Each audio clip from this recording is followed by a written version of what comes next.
To Mr. R. Ravi, Vice President, Head of Investor Relations. Thank you, and over to you, sir. Thank you, Aisha. Thank you, ladies and gentlemen. I, R. Ravi, Head of Investor Relations at AGS, wishing all a very good evening and a warm welcome to the first quarter of FY21 post-results conference call. To discuss the first quarter results, I am joined by Mr. Pathari Sarkar, Executive Director and Chief Executive Officer, and Mr. Srinivasa Palakuriti, the Global CFO. Before we begin the conference call, I would like to mention that some of the statements made during the course of the call may be forward-looking in nature, including those related to the future financial and operating performance, benefits and synergies of the company's strategies, future opportunities, and the growth of market of the company's services and solutions. Further, I would like to mention that some of the statements made in today's conference call may be forward-looking in nature and may involve risk and uncertainties. Now I would like to hand over the call to Pathari Sarkar to provide his perspective on the performance for this quarter. Over to you, sir. Thank you, Ravi. A very good afternoon to all of you, and thank you for joining the call today. I hope that you and your families are all safe and healthy. I would like to speak about our operational and financial performance, followed by strategic initiatives. After that, I will hand over the call to our CFO, Mr. Srinivasa Palakuriti, to discuss the financial performance in greater detail. We will then open up the conference call for the Q&A session. The last 5 months have been extraordinary for all of us, both as individuals and as businesses. When the pandemic initially spread and the lockdowns were announced, we believed that it would be a very difficult period. AGS did face a few days with challenges in delivery and reduced client volumes back in April. However, we did really well to manage the situation by shifting to the work-from-home model very, very quickly. Today, we are operating almost at 100% capacity and delivering services as business as usual for our clients, both from remote working and office locations where allowed. A significant part of our workforce is currently working from home. Our clients have been very appreciative of our employees' commitment to not just keep the processes operational, but also their value addition to support clients and their customers with the new challenges they are facing. I'm proud of Team AGS's performance and their pride in execution in the last 2 months. Coming to Q1 FY2021, it has been a very interesting quarter for AGS. Despite the COVID-19 pandemic-led disruption to the global economic activity, AGS had a better than expected start to the current financial year in terms of revenues, profitability, and free cash flow generation. On a like-to-like basis, the revenues were up 8.7% for Q1 FY2021, with EBITDA margins modestly inching up to Q1 over last year's first quarter. In Q1 FY2020, AGS reported revenues of rupees 12,359 million, of which the pass-through revenues accounted for rupees 815 million, and the India domestic CRM business accounted for rupees 724 million. Due to change in contractual terms and disinvestments done, if we deduct the two from Q1 FY2020 reported revenues, the pro forma revenues for Q1 FY2020 works out to be 11,366 million. Hence, on a like-to-like basis, the revenue growth for Q1 FY2021 works out to actually 8.7%. Of this, the currency impact would be about 7.7%, and the organic growth contributed 1%. EBITDA grew to rupees 1,458 million. EBITDA margins improved 11.8% in Q1 FY21 from 11.6% in Q1 of last year. The EBITDA margins improved despite lower revenue.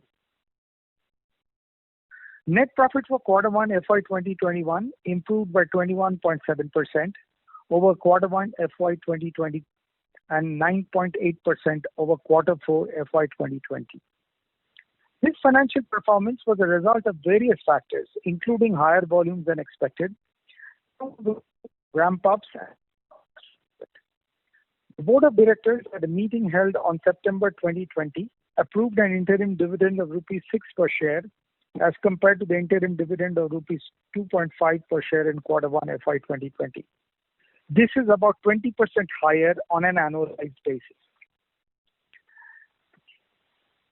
Let me talk about the 3 key areas driving growth for us. 1, our domain focus and portfolio with big advantages for AGS, resulting in minimum impact. As you all know, we are largely focused on healthcare and insurance, and we also have substantial exposure to customer engagement verticals, which include telecom, media, technology, banking, consumer, and retail, both in discretionary and non-discretionary segments. Each of these verticals and the sub-verticals are coping with these structural changes brought about by regulatory policies, technology changes, consumer preferences, and of late macroeconomic factors caused by the pandemic. I want to put on record that AGS has minimal exposure to hotels, tours, travel related verticals. As a result of that, we were able to bear the storm much better than companies who've got significant exposure to these travel and tourism industries. In Q1 FY 2021, our biggest vertical healthcare performance, led by better than expected volumes in large payer clients, especially in June. The provider business did see some volume drops with some key clients, but saw good growth as well. The consumer engagement sector across key verticals in US, Canada. Mr. Sarkar, your voice is cracking in between, so we are unable to hear you clearly. Okay, is this any better? No, sir, it's still the same. Okay, there's nothing I can do. Sir, can you read out something again? So in Q1 FY 2021, our biggest vertical, healthcare, posted the strong revenue performance. Is this clearer? Yes, sir, this is better. Now you can go ahead. This is better. Okay. Led by better than expected volumes in all large payer clients, especially in June. Provider business did see some volume drops with some clients, but saw good growth as well. The consumer engagement services segment saw growth across key verticals in US, Canada, UK, Jamaica, and Philippines. How is the voice now? Yes, sir, it's clear and audible. Clear now. Okay. Over the last 2 years, AGS has invested in strengthening our client relationships and enhancing our domain knowledge. We have long tenured partnership with most of our clients. In these times of uncertainty, this client intimacy and our expertise has provided us with competitive advantage in the market. We continue to support clients under our regular SLAs. We've also won short-term contracts away from competition who could not scale up or shift to work from home quickly for supplemental work. The COVID pandemic has given rise to several opportunities for expanding scope of work across newer activities. For example, rising COVID-19 cases has led to the decline in elective at providers and hospitals, resulting in revenue losses and staff furloughs for them. They are now looking for lower cost alternatives, which AGS can provide from its offshore location. We will continue to pursue opportunities to help clients navigate these tough times and to handhold them to structural level that's happening in the marketplace just as we speak. Number 2, winning momentum with clients. In FY 2020, we signed up with 59 new clients, including 29 core BPM services, the highest in a year. Positive momentum continues into Q1 2021. We won 9 clients for BPM services and 5 for HR payroll solutions.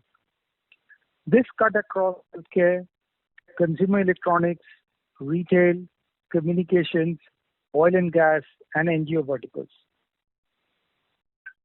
We expanded relationship with various customer care and tech opportunity quarter. We also won contract with 11 for our digital services. The sales pipeline for all these segments, customer interaction, back office, and digital services, is looking strong from a business demand perspective.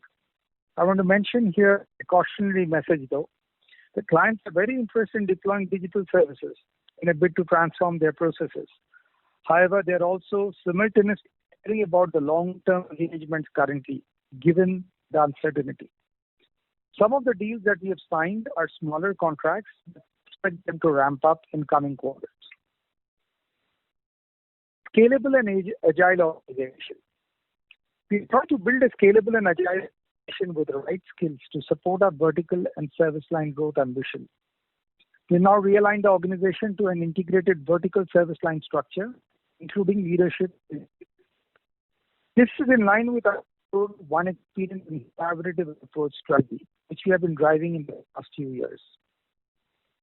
Over the last 5 months, we have re-engineered our workflow processes for a work from home. Everything from hiring and training new employees to engaging clients and associates and delivering high-quality services on how to sell and transition remotely has been redesigned for a virtual distributed operating model. And this is crucial for our response to the pandemic as long as it is. The scale of the remote working model that we are driving is quite significant. For example, between April to July of this year, we hired and onboarded 2,000 people globally through virtual channels, mostly for work from home roles. We've also invested in created a work at home center of excellence that focuses on sharing best practices and leverages learnings to deliver an enhanced remote working solution to clients. It includes a work home leadership university, which has so far trained 2,100 global leaders across operations. We would request the participants to stay connected as the line for Mr. Sarkar has gotten disconnected.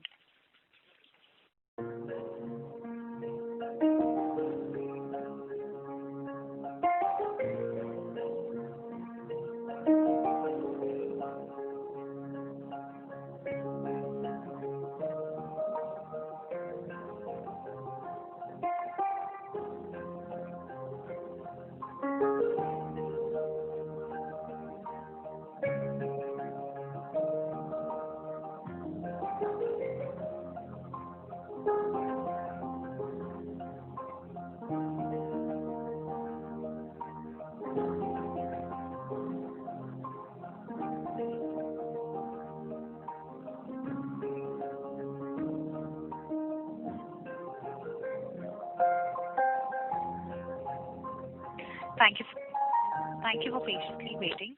We have the management reconnected, so you can go ahead, please. Sorry for that interruption. We are working from home and networks at home are not necessarily the best as we have in office, unfortunately.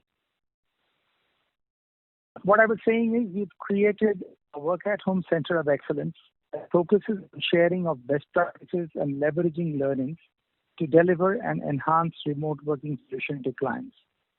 It includes a work at home leadership university, which has so far trained 2,100 global leaders across operations, learning and development, recruitment, security, compliance, being majority of our workforce home. To sum up, the overall state of our core business continues to be reasonably strong, and it has been further strengthened with the divestment of business. On a like-to-like basis, we have been able to report strong revenue growth for the past few years.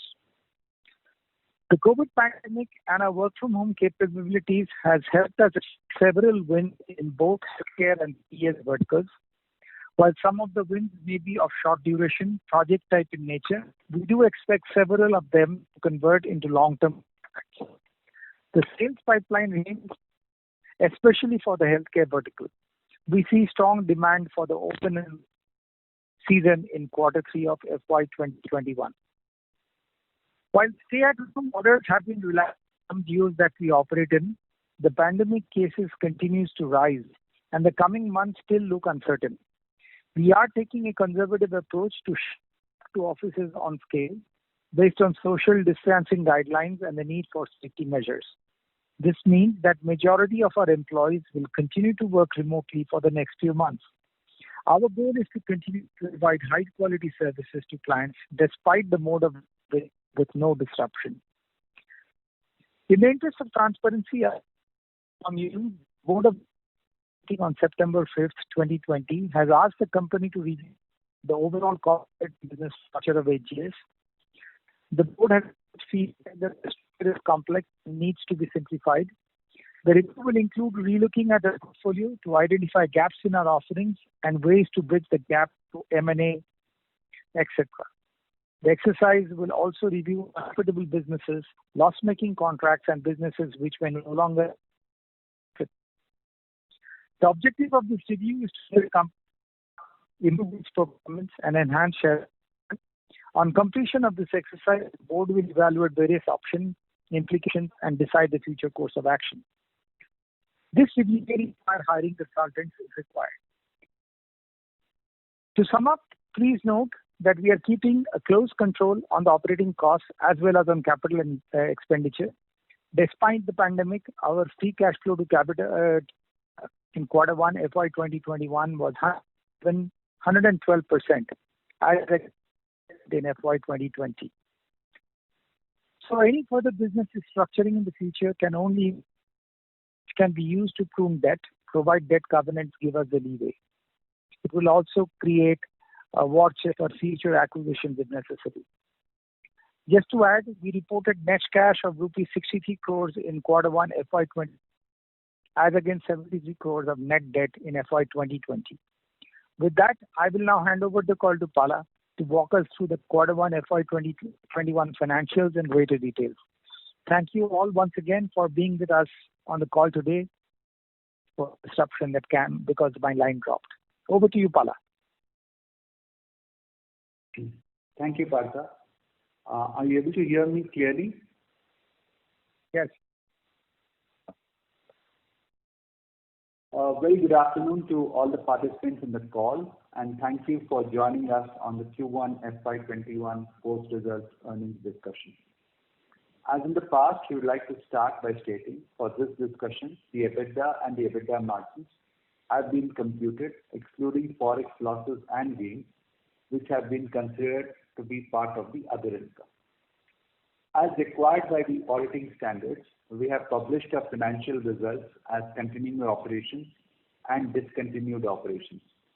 The discontinued operations refer to the India domestic CRM business, which we exited in January 2020. However, for the purposes of this discussion, revenues, profits, and margins will be mentioned for the company as a whole, i.e. aggregating continuing and discontinued operations.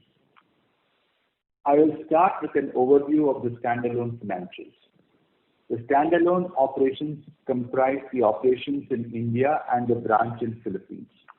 On a standalone basis for Q1 FY21, HGS reported revenues of 5,261 million, a drop of 6.3% over Q1 FY20 revenues of 5,618 million, which also included 724 million of revenues of the India domestic business.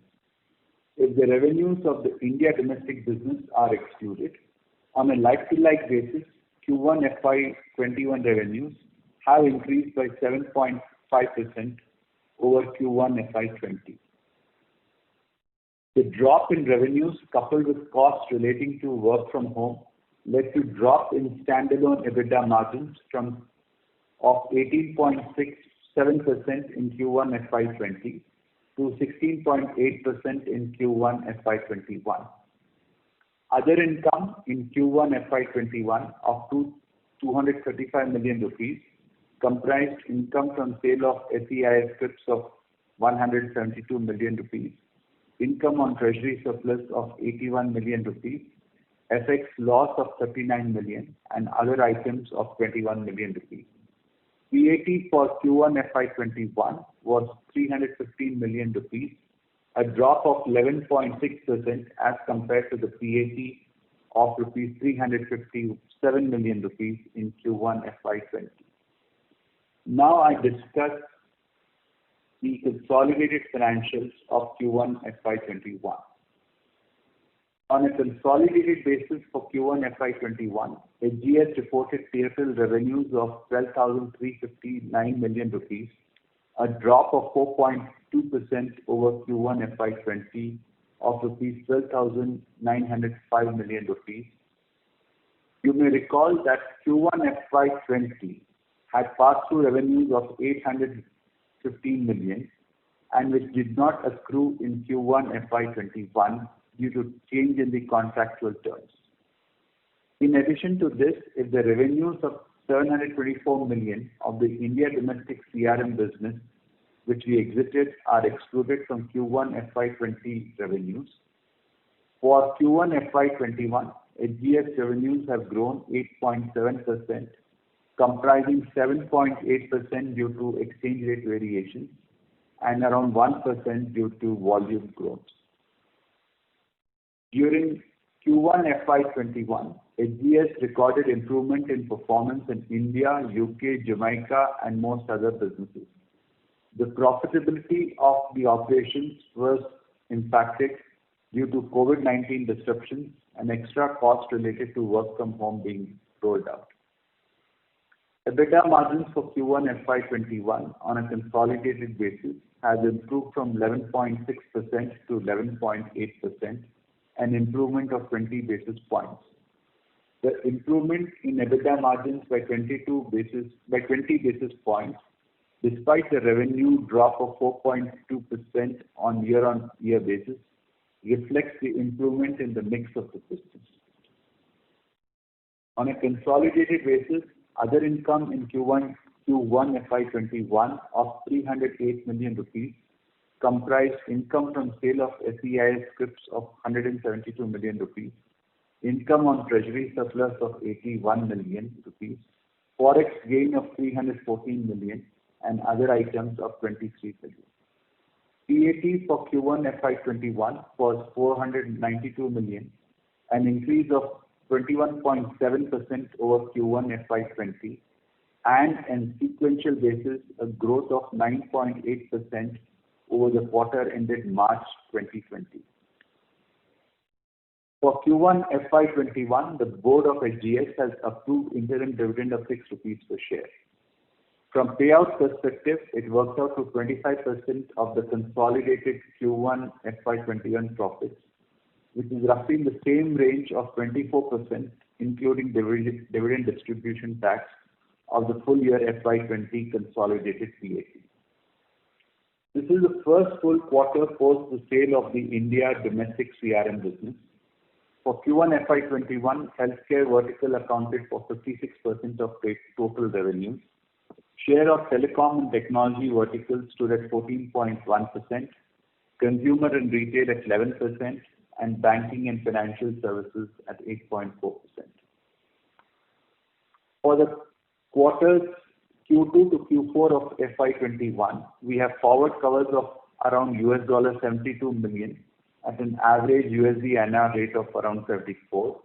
We also have forward covers of 73 million for our Philippines business at an average USD-PHP rate of 51.6, which is significantly higher than the current USD-PHP rate of 48.6. Coming to capital expenditure, during Q1 FY21, HGS incurred capital expenditure of 349 million rupees, which included around 43 million rupees of work from home specific capital expenditure in the form of IT assets, headsets, and other communication related items. During the quarter ended June 30th, 2020, gross debt reduced from 6,042 million rupees to 5,777 million rupees, a reduction of 265 million rupees. The debt of 5,777 million rupees comprises 3,759 million of debt in overseas subsidiaries and 218 million rupees on the India balance sheet. The debt on the India balance sheet comprises of 1,416 million of external commercial borrowings, 600 million of working capital demand loan, and around 2 million of other working capital loans.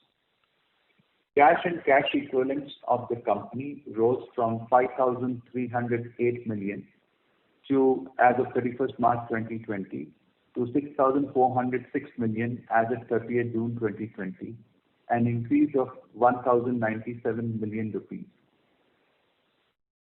Taking into account the short-term ICDs, which we are treating as treasury surplus of 3,150 million, as of 30th June, HGS has net cash of 3,779 million rupees.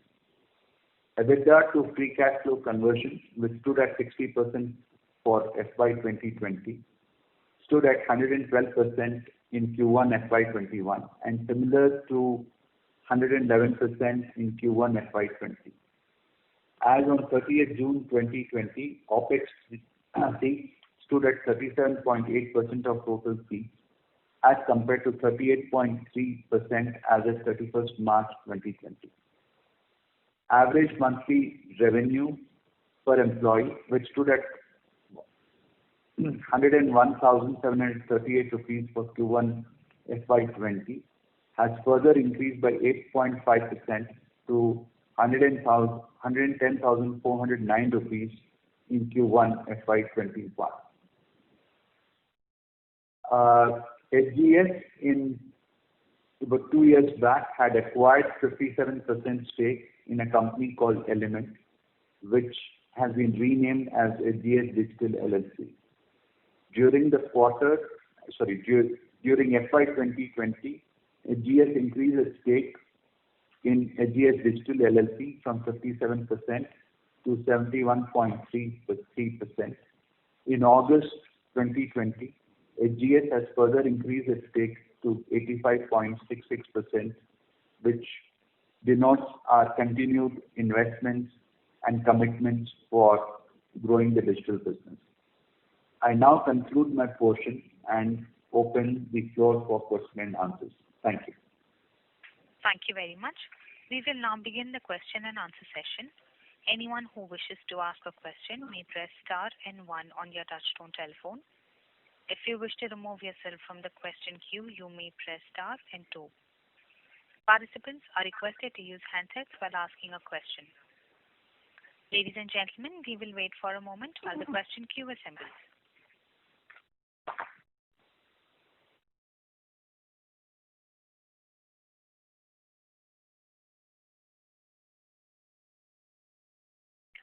A reminder to the participants, anyone who wishes to ask a question may press star and 1 now.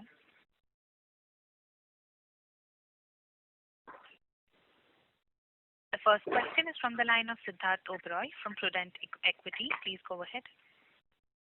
Yeah, hi. So, last year, your headcount was about 45,000 people.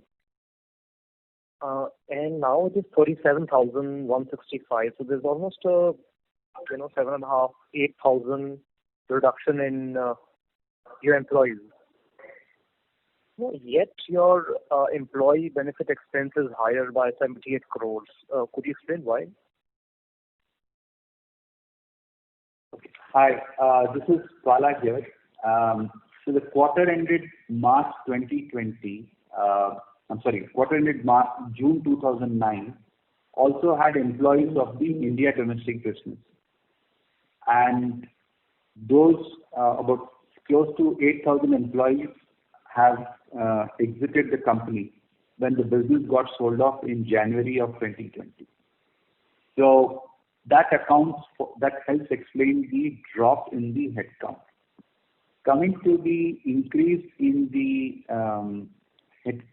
employee expenses, what you talked about. One, you need to factor into account the exchange rate, given that we have significant costs overseas. And if you look at the average exchange rate for the quarter ended June, that was somewhere in June of 2019, the exchange rate is roughly about 69.4, and for the quarter ended June 20, it came in at about 75.4. So there is an increase of about 6 rupees for the dollar between quarter ended June 19 and June 20. The other point which you want The other point which we want to make was clearly this is the quarter where we had the impact of work from home. Especially in the initial period, we were in the process where we were,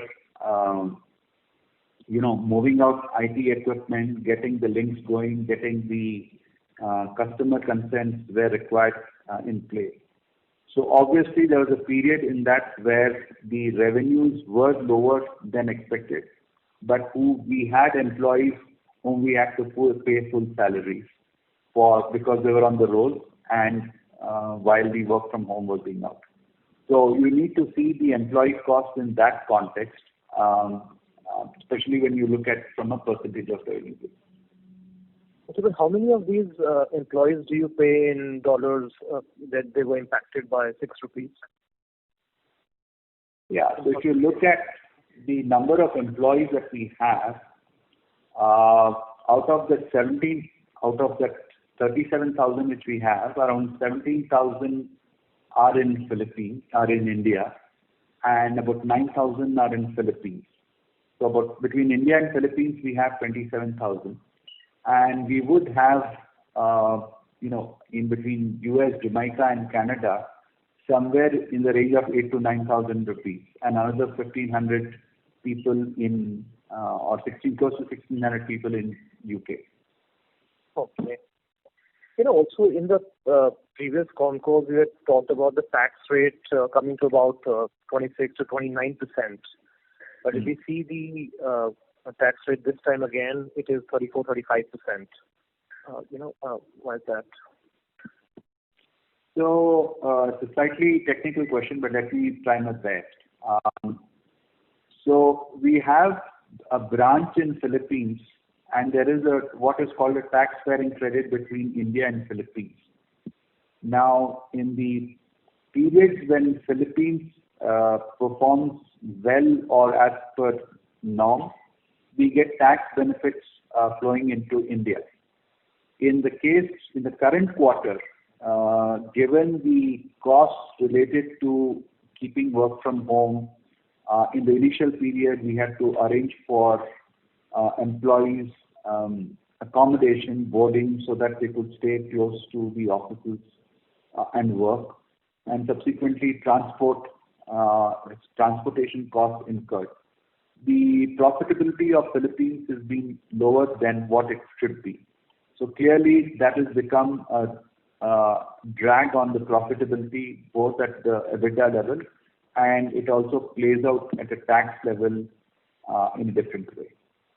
It's in a way it's like I hope that it helps understand. No, it does not actually no. It does not explain why a majority of the revenue that comes from other sources, at least in India, you must be paying 26%.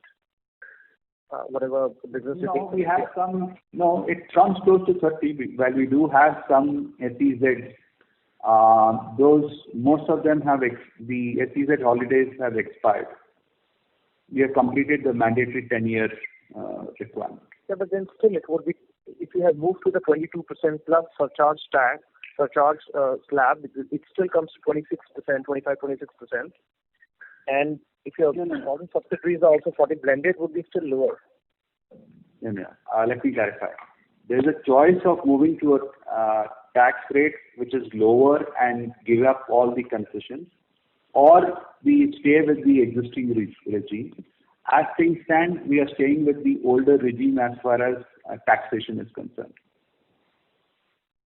Okay. So what is the future thing? Is it going to remain at 35%, or are you going to eventually drop to what others are paying, like 26, 27%? No, that analysis is going on because we have some SEZ which are at lower rates, and that's the international business, obviously. So we will decide during the course of this year whether we want to switch to an ostensibly lower regime or stay with what we have, taking into account the tax and the other accounting implications. All right. Okay. And also, we've seen on other income of 30 crores that is coming. This is a forex gain. As I mentioned, it's a combination. Out of about 31 crores, there is an exchange gain of about 3 crores. There is an interest income of about 8 crores, and there is 17 crores of income. There is something called FEIS scripts, which we sold, and we got about 17 crores of income from sale of FEIS scripts. What is that? What did you mention? It's a scheme which is there from the government, wherefore if you are exporting if you do export of services, you get certain incentives which you can avail or you monetize. So we have monetized. Okay, so this is not recurring, right? It's 17 crores. This is a one time. No. Yeah. There is a backlog, so you have to apply, get benefits, and then you sell. Yes. So no, but my point is this for just this quarter, or is this going to accrue in the subsequent quarters? It cannot accrue every quarter because it is all pertaining to scripts for a particular financial year. All right. Okay. Or I'll come back in the queue then. Thank you, Siddharth. Thank you. Thank you. We would request the participants to please press star and 1 to ask a question. The next question is from the line of Manvardhan Bed from Laurel Capital Partners. Please go ahead. Good evening. Thank you for the opportunity. Can you share with us some more details about the restructuring that you have thought about and give us some context or maybe some immediate areas that you've already identified which needs to be addressed?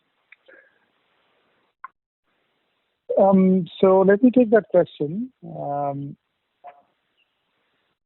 See, on an ongoing basis, we have been reviewing our portfolio of businesses, and board has asked the company to review the overall corporate and business structure. We do have a fairly complex structure with a number of foreign subsidiaries and holding companies. So we are looking at that and seeing what can be simplified. We are also looking at what are the gaps in our existing offerings and way to bridge the gap through mergers or acquisitions, and if possible, if necessary, even divestments for unprofitable businesses or businesses which are not necessarily the strategic fit of the business right now. So our divestment for the India domestic business was step 1 of that plan, and it got suspended because of the pandemic. So it's a little premature to talk more specific. The idea is to make the company stronger, improve its performance, and enhance shareholder value. And that's an exercise that's been kicked off now.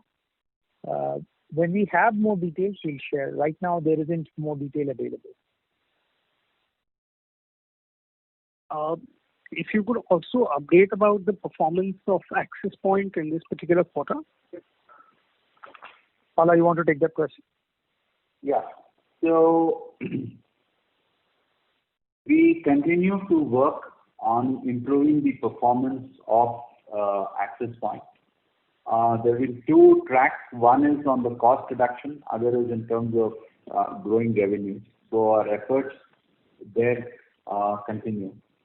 While for the quarter ended June of 2019, Axis Point had a EBITDA loss of about 1.89 million.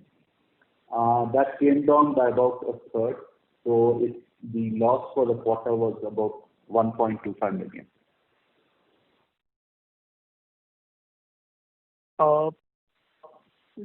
Just also if you could update us on the outstanding ICDs to the parent group in this quarter, where do they stand? So as of 31st March, it was 340 crores. As of 30th June, it reduced to 315 crores. And today, as we speak, it's about 215 crores. Thank you. Thank you.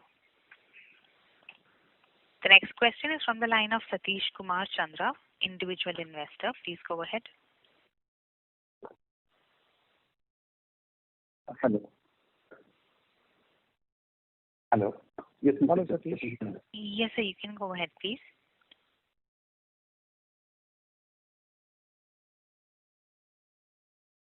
Satish, sir, your line is in talk mode. You can go ahead. You can hear me now? Yes, sir. Yeah. Thank you for this opportunity to ask question. And the excellent performance in the Q1 during this difficult time is commendable. But one question which is lingering in my mind as a common shareholder is, why there is a delay in publishing your results? Because companies like TCS or Infosys, who has got thousands of arms, smaller divisions, they are able to consolidate their results much earlier. So what is the problem there the company is facing? So that's a very good question, and we are looking at how we can improve processes. Remote working is causing a number of, roadblock in consolidating accounts quickly. We took a long time for the last quarter. This quarter we've tried, and quarter two again we'll try to improve. But very good feedback. I agree with you. We are working hard to make sure that we can announce results earlier. Because that's all about the image of the organization. Okay, because that sends out a wrong signal to the customers as well as the yeah. So I think you will go ahead and improve it. Yeah. We'll try. Thank you a lot. That's all good. Thank you, sir. Thank you. A reminder to the participants, anyone who wishes to ask a question may press star and one now.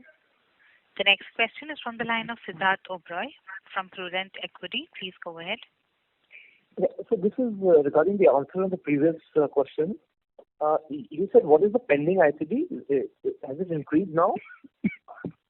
No, I said it was 340 crores as of 31st of March. As of 30th of June, it was 315 crores.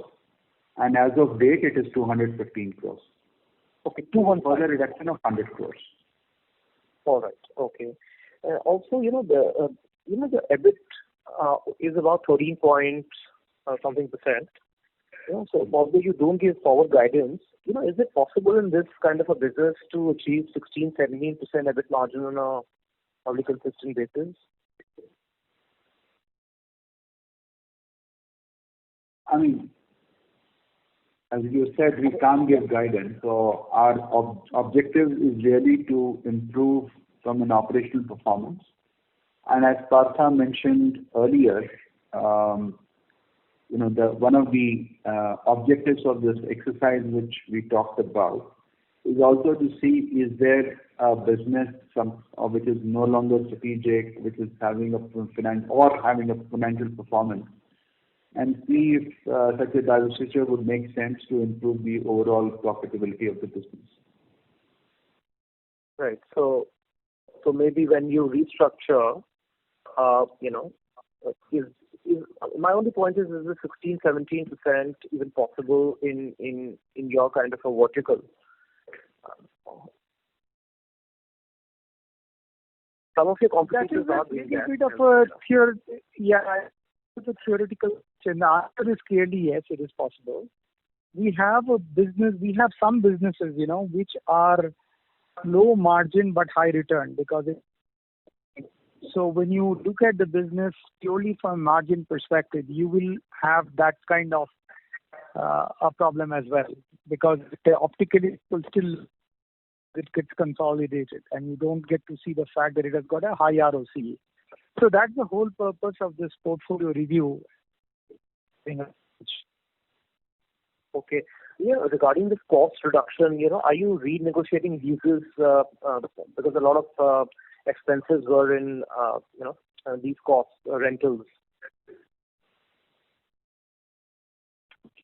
Yeah. So wherever possible, we have been able to get concessions in terms of reduction in lease rentals. So that is an ongoing gesture, exercise. But we have not given up any leases, if that's your question. But since everyone is moving to work to home, do you find the reason to hold on to these leases, maybe probably prepay something, penalty or something, and cancel them would be more prudent? I mean, we don't know how long this would last, and it also depends. We've got specific clearances to work from home. If the clients want us to, subject to the other things being allowed, if the client wants us to move back to work from home, that is something we have to look at and not rule out. Okay, but as of now, you won't be able to quantify the savings that can accrue from this. No, it's difficult to say that right now. Not even in percentage, maybe some. No,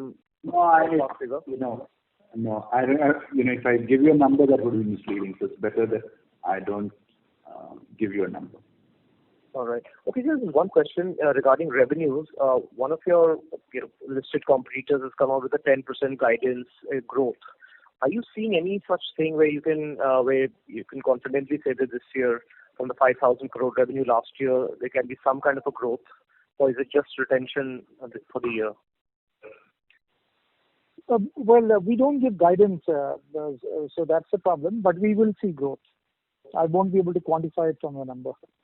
And that growth, of course, you have to understand the growth will come. You'll have to actually do some computation to reach at the net growth, because you have to understand last year we had a full year of India domestic business which has been divested. Right? So those revenues are not going to come. So whatever growth happens will be on top of that. So there will be a dip on account of the divestiture. On top of that will come organic growth. You understand my answer? Yeah, I got the point. Yeah. But so with the divestiture, it was expected that the margins would actually shoot up. But what we are seeing is that the margin profile remains almost the same, while the revenues is also kind of retained, which is good that you've kind of retained the same revenue. But the margin profile is very flat. But we expect it to improve.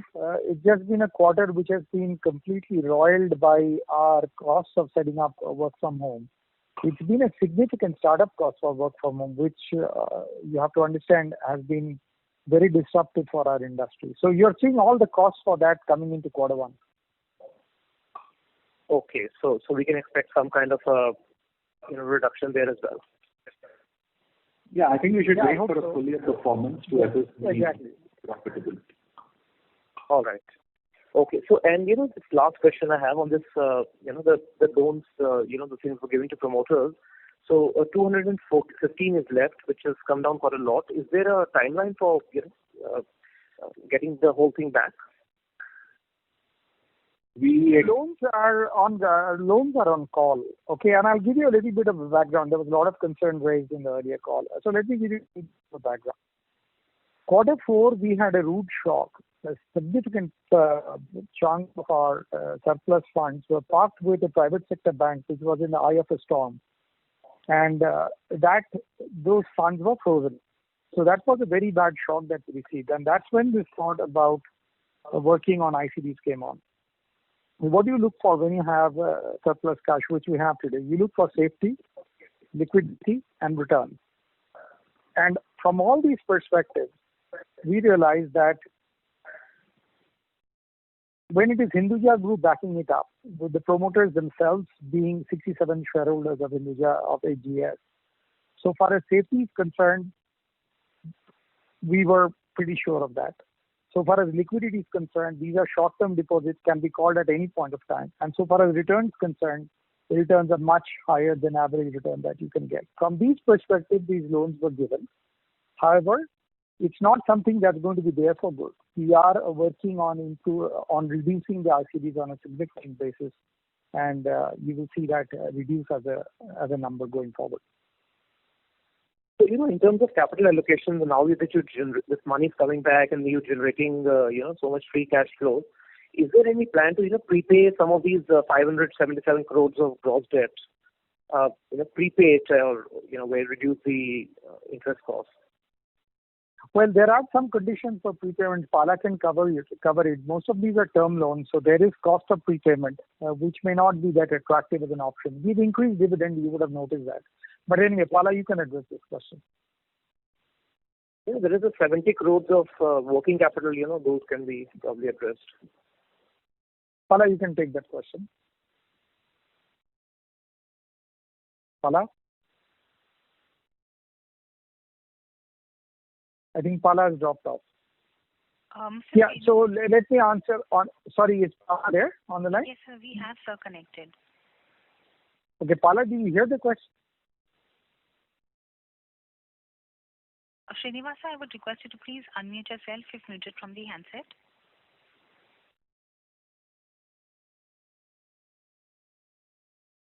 Sir, the line dropped for Srinivasa. We would request you to please stay connected while we join sir back. Okay. You are Perus are working for.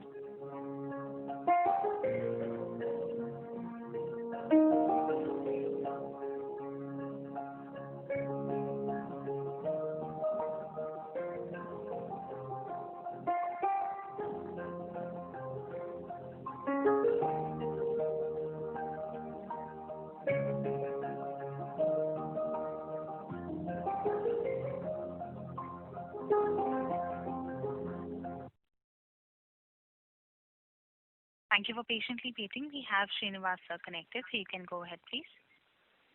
My apologies. The landline also dropped. You got it. Okay. Yeah, Pala, the question was, can we repay some of our term loans with the extra cash that we had? So while I explained why the background behind why the ICDs were done and all of that, and the fact that we are collecting the money back as we go through the year, would you take up the question on repaying the loans that we have instead of putting the money in ICDs? Yeah. So most of the loans, the surpluses are in India, and those bulk of the loan is in the form of external commercial borrowing. Now, as per RBI guidelines, loan repayment, the ACB outstanding which we have is roughly about 142 crores. And that loan typically, which is in the form of an ECB, cannot be repaid as per RBI guidelines. So that's the challenge that we have. And as we mentioned in the earlier call, today if I take working capital financing, the first 60% has to be in the form of a working capital demand loan with a fixed minimum repayment period of 15 days or 30 days. That may vary from bank to bank. So if I, let's say, borrow on the 15th of June, and even if I had the cash surplus, and I would not be able to repay the loan if the period of the loan is about, it's say 30 days, then I cannot repay before 15th of July. Okay, but out of 577 crore, 142 is ECB, but there's another 435 crores. My point is that you're generating so much free cash right now, and is there a way you can... Consolidated level, yes, I agree we are generating cash, but these other prepayment, on the other loans, they may come with,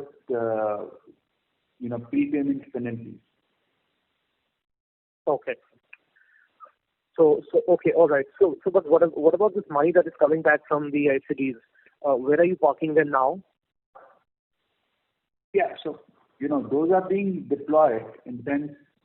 Let's say if there's nothing else, we will put them in the deposits with the banks.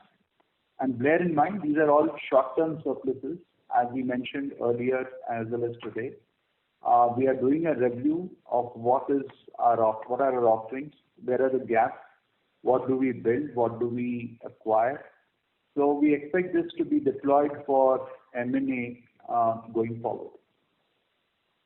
Okay, but the last two acquisitions didn't pan out very well, or in fact didn't turn around till now. So if you can, I hope you are cautious of that. Absolutely. Yeah, so that is actually not correct. The digital acquisition has done really well. The Elegant Solution has done really well. It is the Access Point acquisition that has not done well. And yeah, we will be very cautious when we look at M&A targets. Yeah. All right. Okay. Thank you so much. Thank you. Thank you. The next question is from the line of Rusmik Oza from Kotak Securities. Please go ahead. I just want to understand, since last quarter got impacted because of this global pandemic, what could be the blended utilization levels in the last quarter and what it is as of now?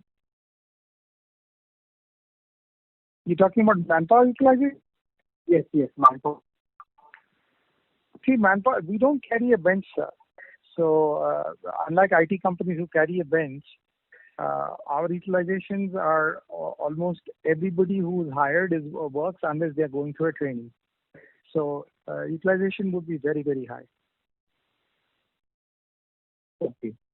I was just trying to understand, is there a positive impact this quarter as compared to last quarter, because maybe the business got impacted last quarter and we had only 1.1% growth in terms of excluding the foreign gain. So there will be some impact, positive impact coming in this quarter as compared to last quarter. Yeah, see, you're very right. What happened was in the first month in April, actually we struggled to make people productive, especially in Philippines. So Philippines, we actually were paying people without being able to get them to go to work, get them productive. So that situation has improved significantly now. Through June and July and August, we've been able to make most of Philippines enabled on work from home basis. So as a result of that, the utilization has actually improved in Q2 because people are not sitting idle. They are able to do work. But for April and May, mostly in Philippines, we had significantly low utilization because we were not able to deploy people on work from home that effectively as we were able to do in other countries. In India, we were able to do fine. Jamaica, we were able to do fine. US, Canada, UK, all these geographies we were able to do really, really quickly. But Philippines, we had some struggles in April and May. But that's behind us.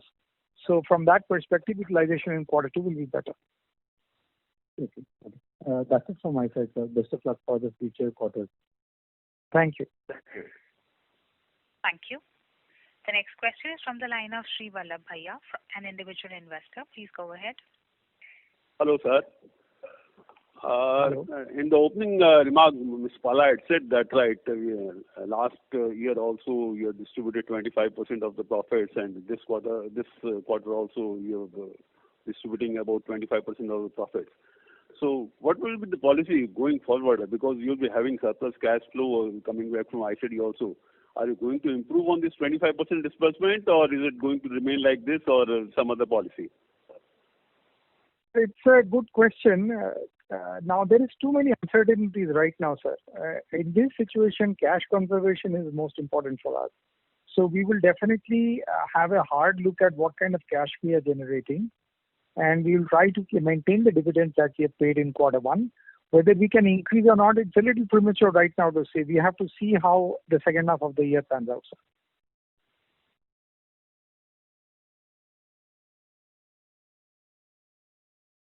So the line for the current participant dropped. As there are no further questions, I would now like to hand the conference over to Mr. R. Ravi for closing comments.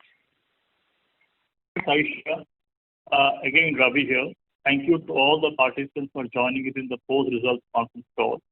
If there are any further questions or clarifications about the Q1FY21 results, please email me or to Pala, the CFO, and we'll be more than happy to get back to you. This is Ravi signing off on behalf of the HGS Finance. Once again, thank you. Thank you, everyone. Thank you for joining us. Thank you. Bye-bye. Thank you very much. Ladies and gentlemen, on behalf of Hinduja Global Solutions, we conclude today's conference. Thank you all for joining us, and you may now disconnect your lines. Thank you.